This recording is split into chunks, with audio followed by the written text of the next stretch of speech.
But guys, to Folga Wrestling, we're here talking about some pro wrestling, talking about Santana, right? Big Santana. Right, Jakester, come on, we walk the dog here, in the wind, in the rain, it's deja vu. Literally did this yesterday, we made a video with Joe Hendry, but here, it's a wee bit different, because we're still bored. It's a wee bit different, because we referenced Santana in that video yesterday, so it really is like deja vu. It's like a reference, let's dedicate a decent portion of the vid. Anyway, you know what I'm sick of in 2025, right? In like the recent years just before this year? Entitled fucking jobber wrestlers, right?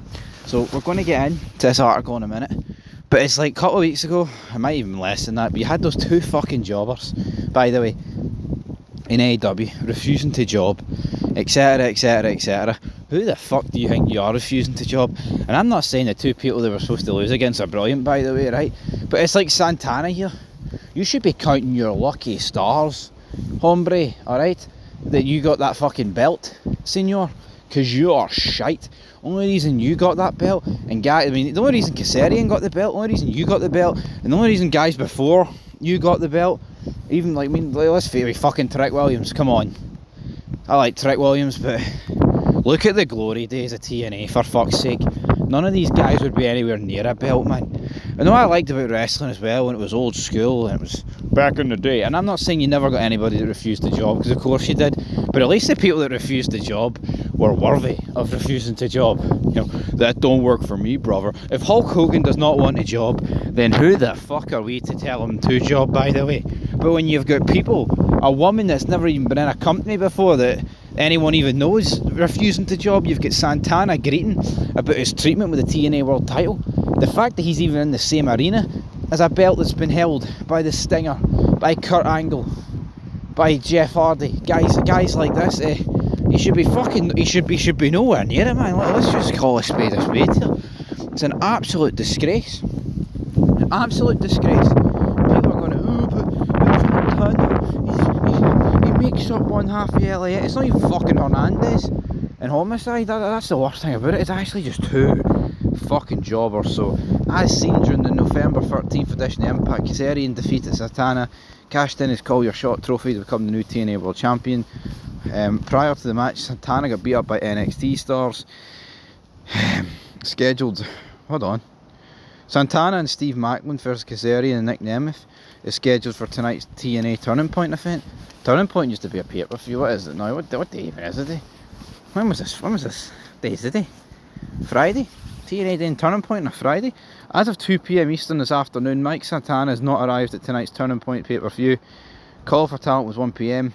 Santana, who dropped the TNA title last night to Frankie Kazarian, did not appear for his scheduled meet and greet after the taping. The word making around is that Santana has not returned the company's call or text. TNA officials did not return a request for comment.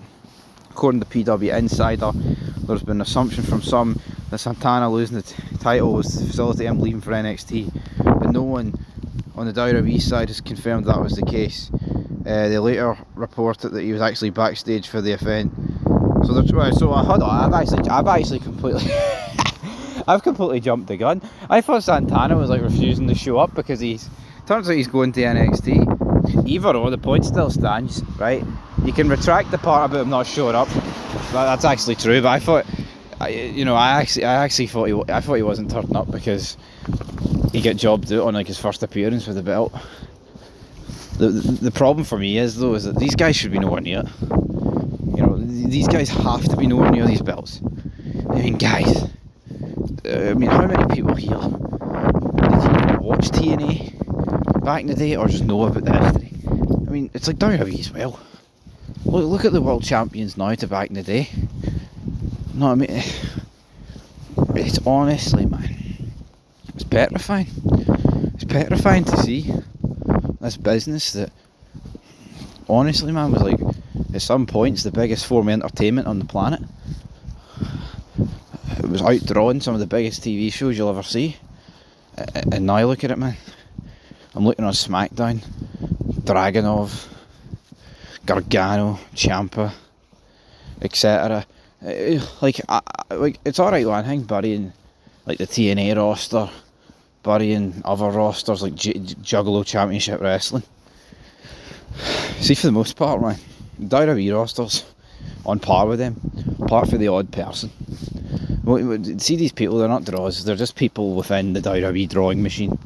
And even that, as we clearly see under Triple H, I mean, he couldn't draw a straight line. Triple H, let alone draw numbers. So that's where we're going to leave it, man. I thought Santana walked it, but for whatever reason he didn't, which is funny. Like, there's me about to completely and utterly bash Santana. He's leaving for NXT, but for me the point still stands, man. The guy's crap. You know what I mean? This is funny, man. I started this vid on the Joe Carriageway, but now I'm doing a big residential street.